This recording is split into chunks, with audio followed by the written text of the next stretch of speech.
Hi friends, and welcome back to Brother Owl's Garden. So, all of us have experienced at some point, many points probably, and to varying degrees, when we just don't know what our role and our purpose is in this life. What is the meaning of life, i.e. particularly for me personally especially.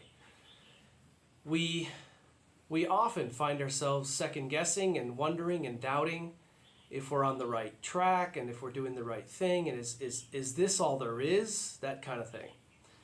And if you can forgive me, I have a lot of notes for this one. I'm going to be looking to the side because I want to make sure that I don't forget anything or leave anything out. I've thought this one out a little bit rather than just winging it.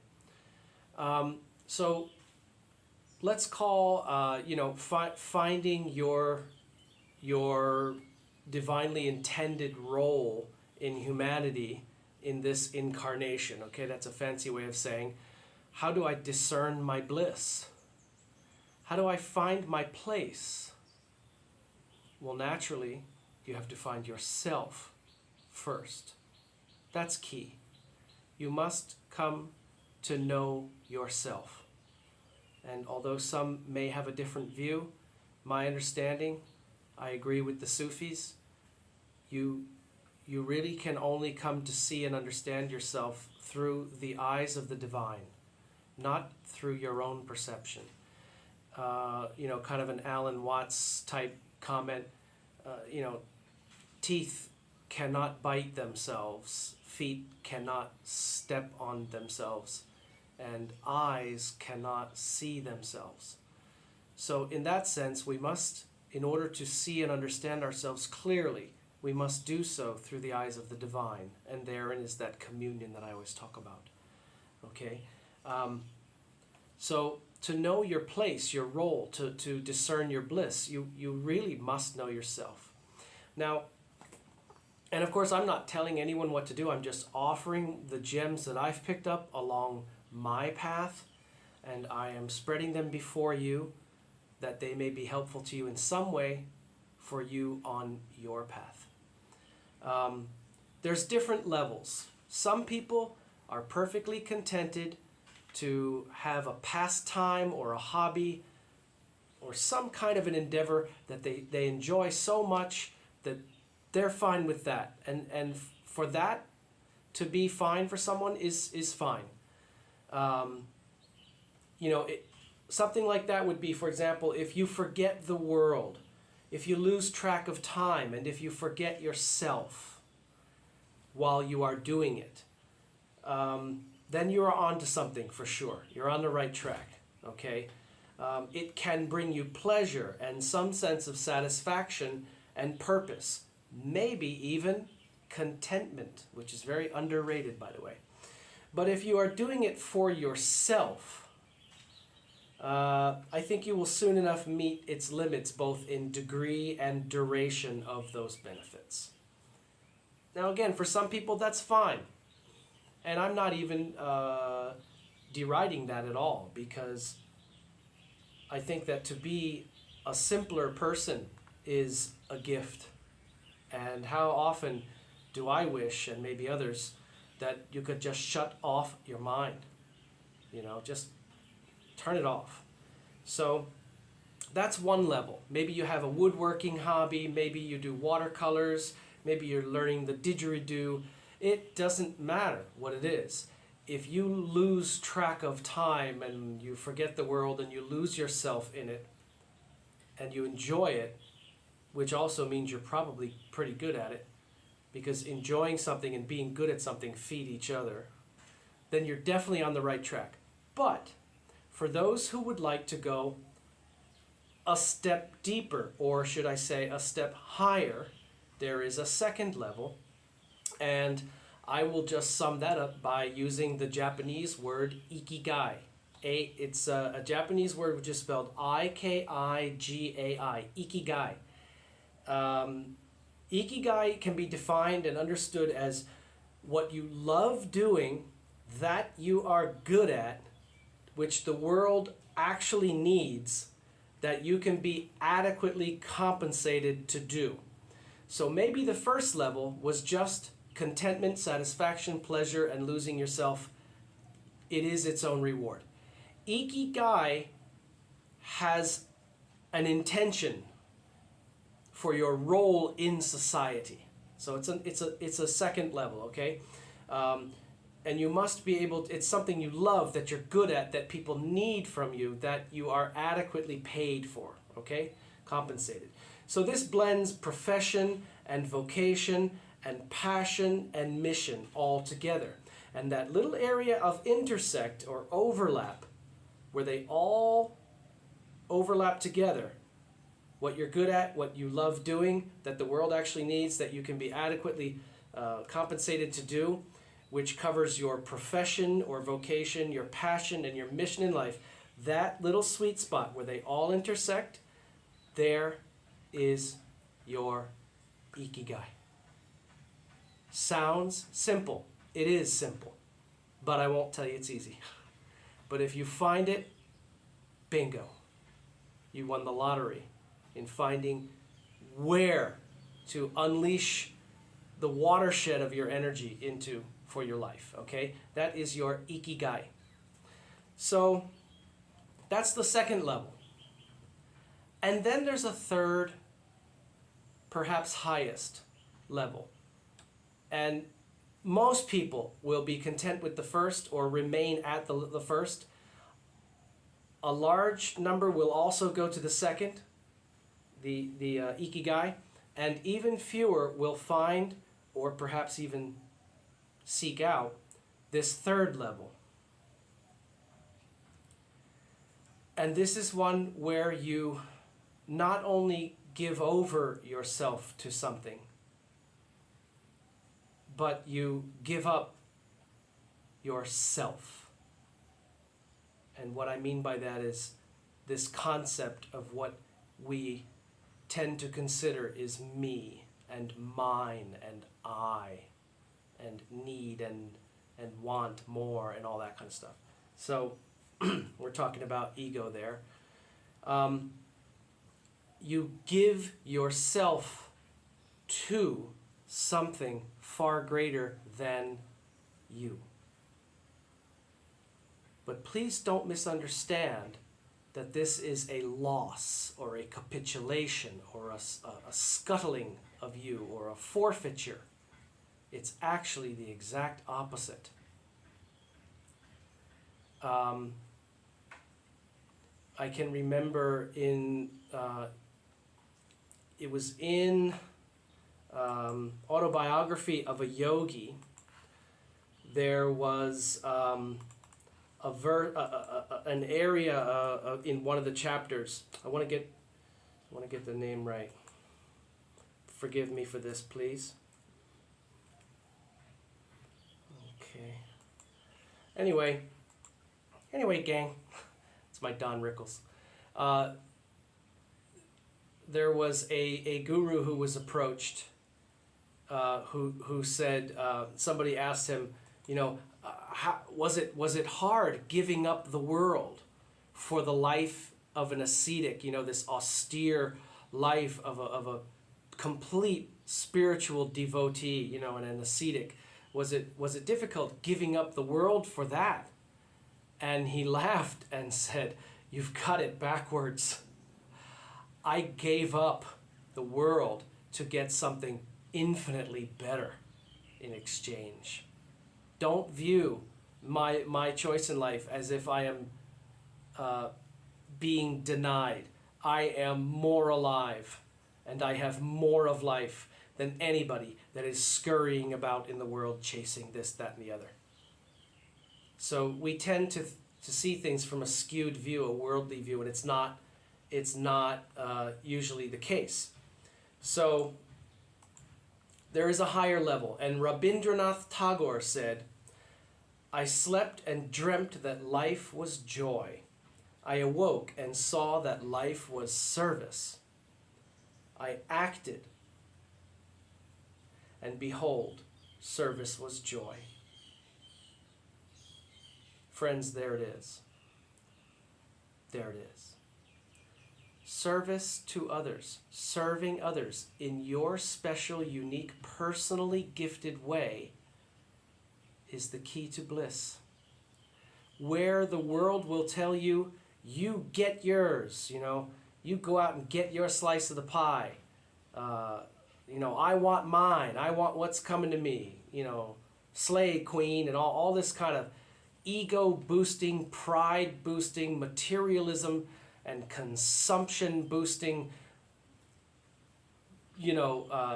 din of the world is constantly enforcing and reinforcing and affirming that. Whereas that's not the path to happiness. I can remember, I was probably 12 or something, and I heard a priest give an example, and he said there was a huge banquet of people sitting at a table, and everybody had a fork with a very long handle, like a meter long or something, and the food was just lavish and laid out, in such a fantastic spread of incredible food, and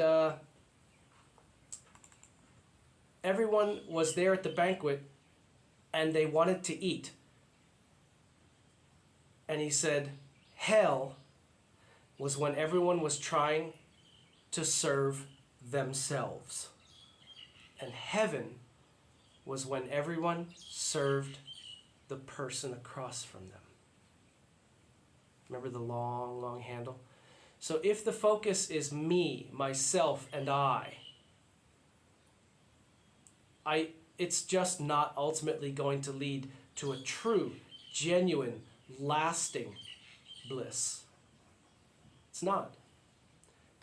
Temporal pleasures, occasional satisfactions, all fleeting, all incomplete, all inadequate, all the time. But when we live for serving others, therein are we best served. Just like the Christ said, whosoever gives up his life for my sake shall have eternal life and life more abundantly. You will live beyond all restrictions and limits. And, we think, giving up my life. What it means is, if I just say, there's no more sense of separation and me, and wait a minute, God, let me do what I want to do. And then when I'm tired of that, maybe I'll come back to you and see how we're doing then. I'll see what's going on, what offer you have then. No, it doesn't mean that.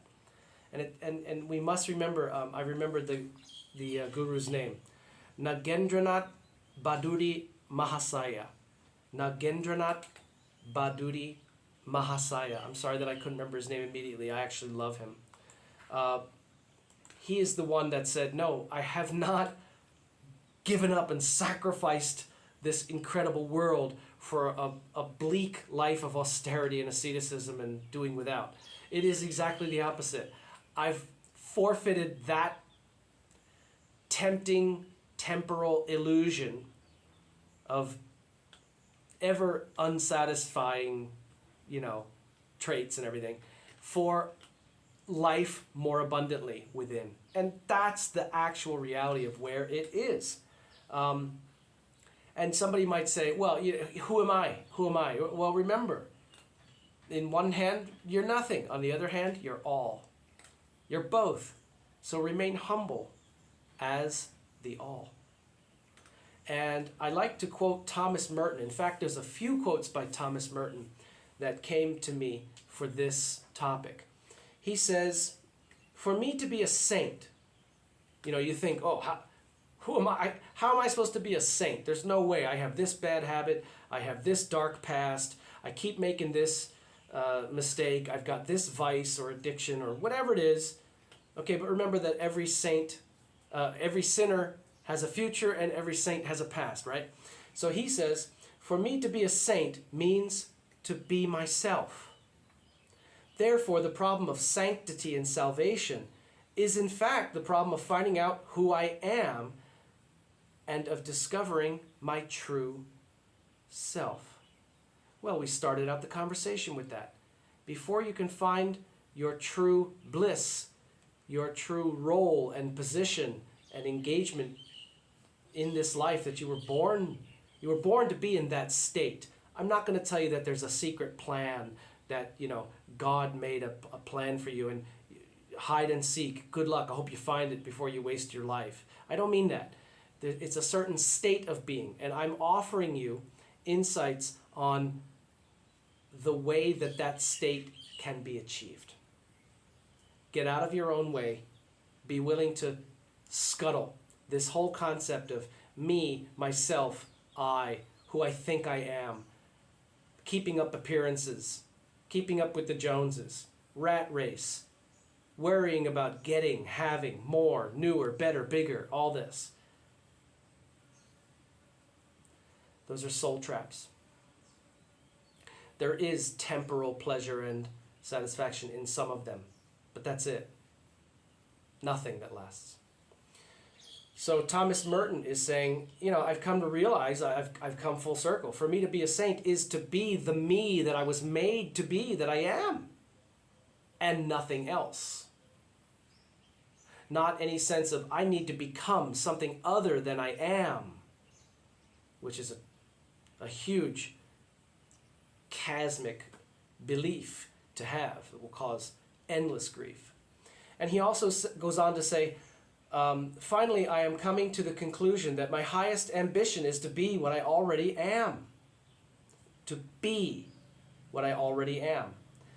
That I will never fulfill my obligation, it's an interesting word, to surpass myself unless I first accept myself. And if I accept myself fully in the right way, I will have already surpassed myself. So he's kind of talking in a Zen word salad right there. I guarantee you he wrote that when he was seeping in Zen.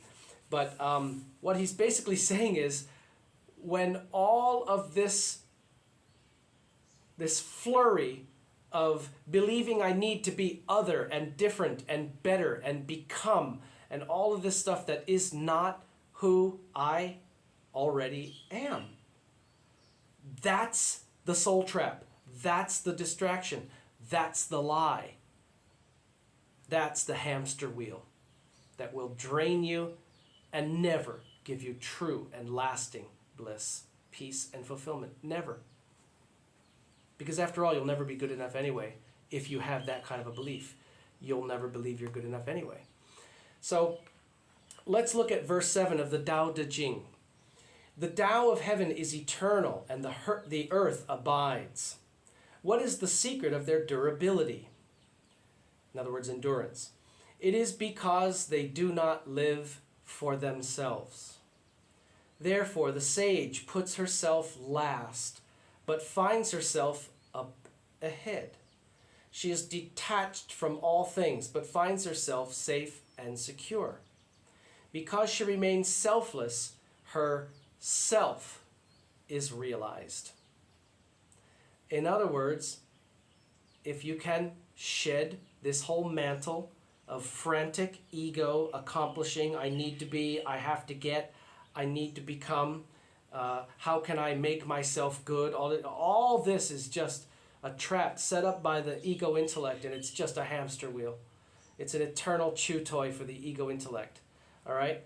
If you can just drop that and devote your existence to serving the existence of those around you, you, number one, in a practical sense, immediately benefit them.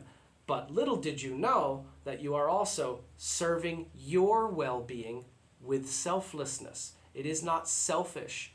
Through selflessness, you are served. But never as the goal, never as the strategy, but as the surprising, paradoxical fruit. Okay? When you have genuinely and completely given over your will, yourself, and your life to serving the divine, allowing the divine to serve through you, then you enter into a state of supernatural grace, sustenance, protection, and guidance. Please understand that you do not need to figure out what that is. You need to open yourself to it to assent and consent and allow it to take shape and be born through you and reveal itself to you. As I like to say, let it be born through you, stand up and tell you its name.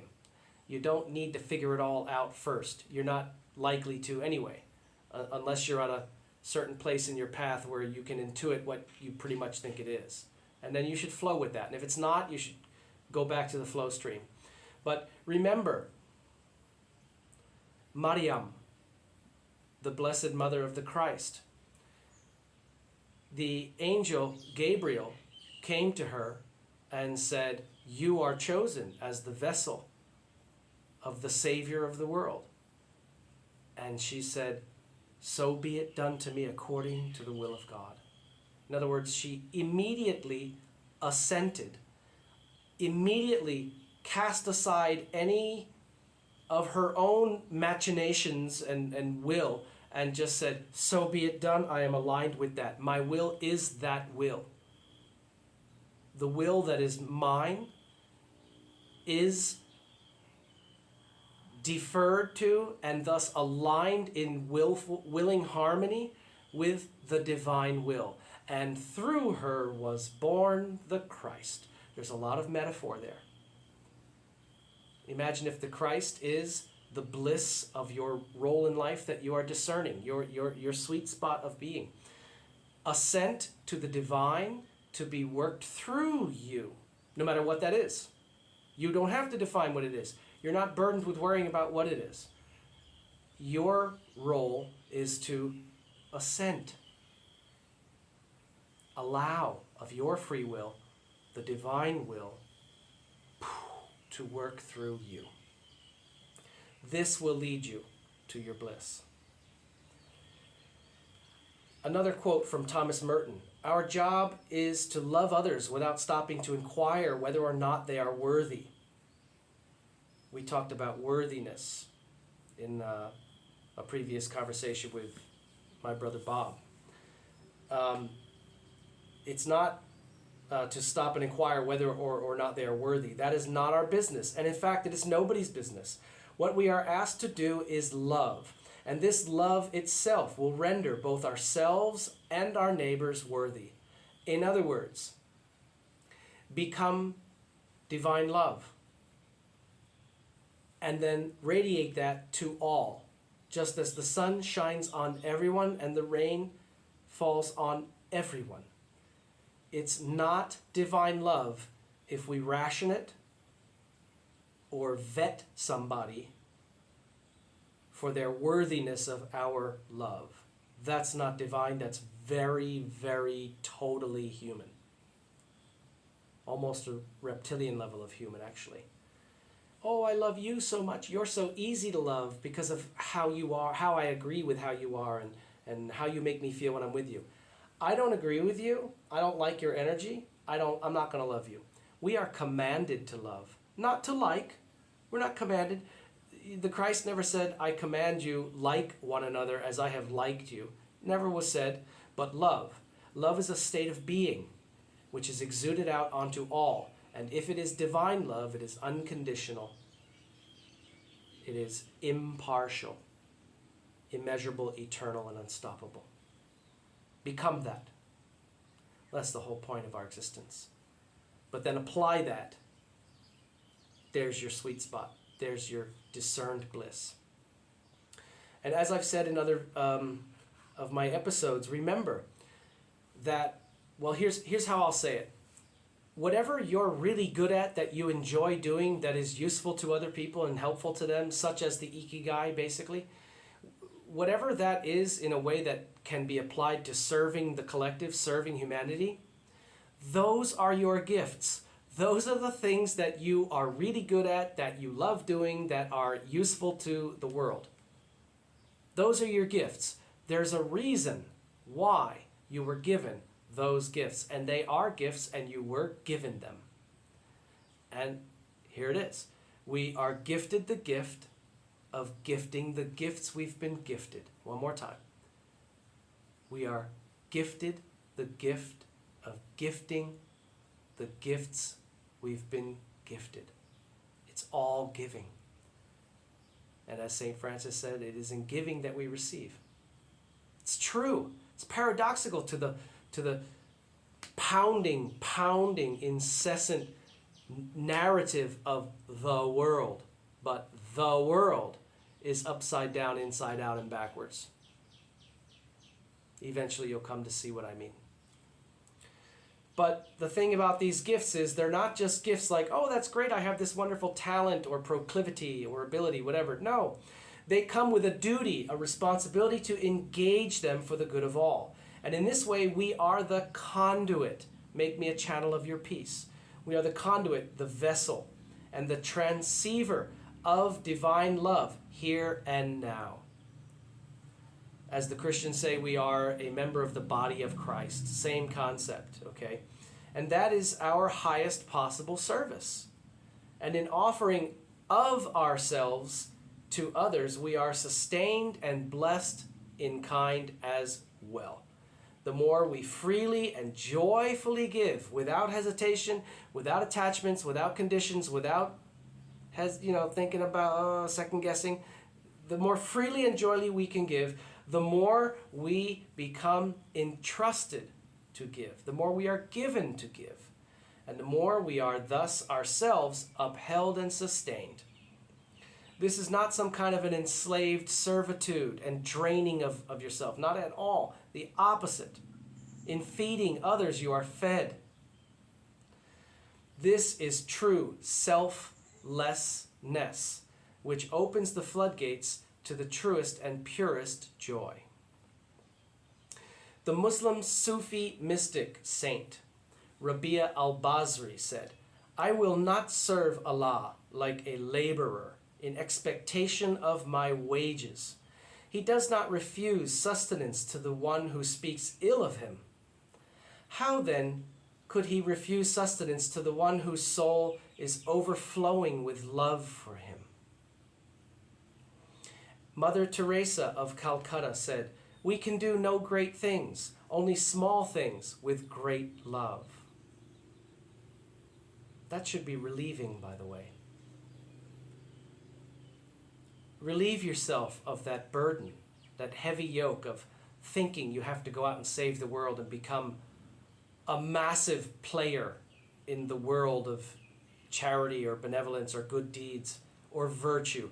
By the way, be careful, because that's all ego in the first place. There's no room for that. There's no place in this for that. And also, it is light. It is light. It is not heavy. You will always know what to do next when you're in a state of grace like this. I have to quote Thomas Merton again. My chief care should not be to find pleasure or success, health or life or money or rest, or even things like virtue and wisdom. Still less their opposites, pain, failure, sickness, and death. But in all that happens, my one desire and my one joy should be to know, here is the thing that God has willed for me. In this, his love is found, and in accepting this, I can give back or return his love to him and give myself with it to him. For in giving myself, I shall find him, and he is life everlasting.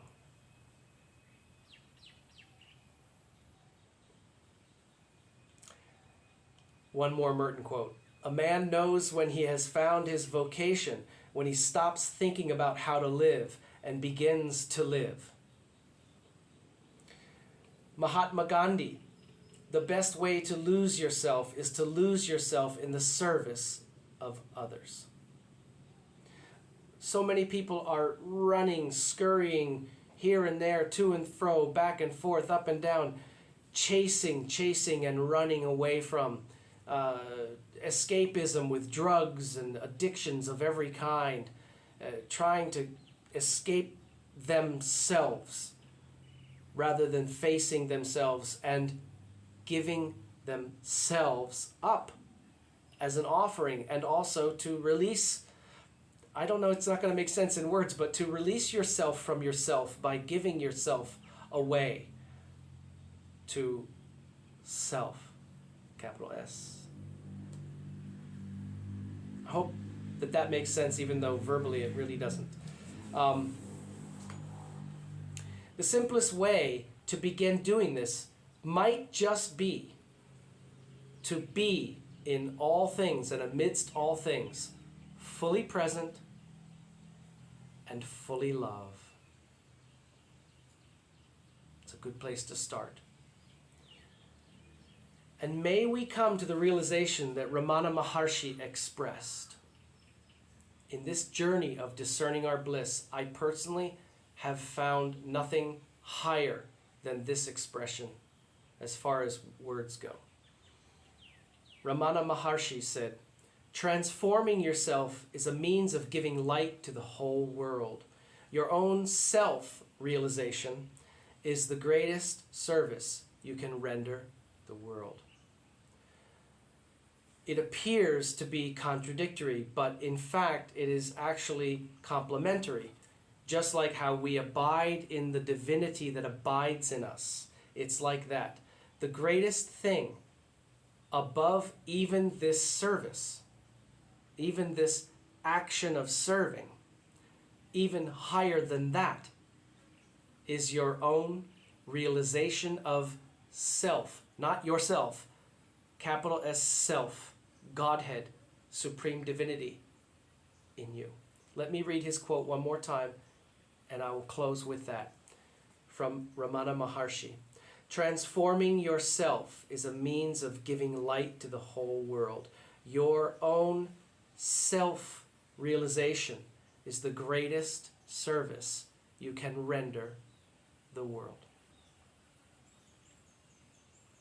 Those are the levels of discerning your bliss. I think it would be great for us to ascend to the highest level that we can attain or resonate with in this lifetime. And wherever that is, make peace with it and be content with it. The greatest thing you can do for me is work on you. The greatest thing I can do for you is work on me. Discern your bliss. Resonate it. Share it. Engage it with all.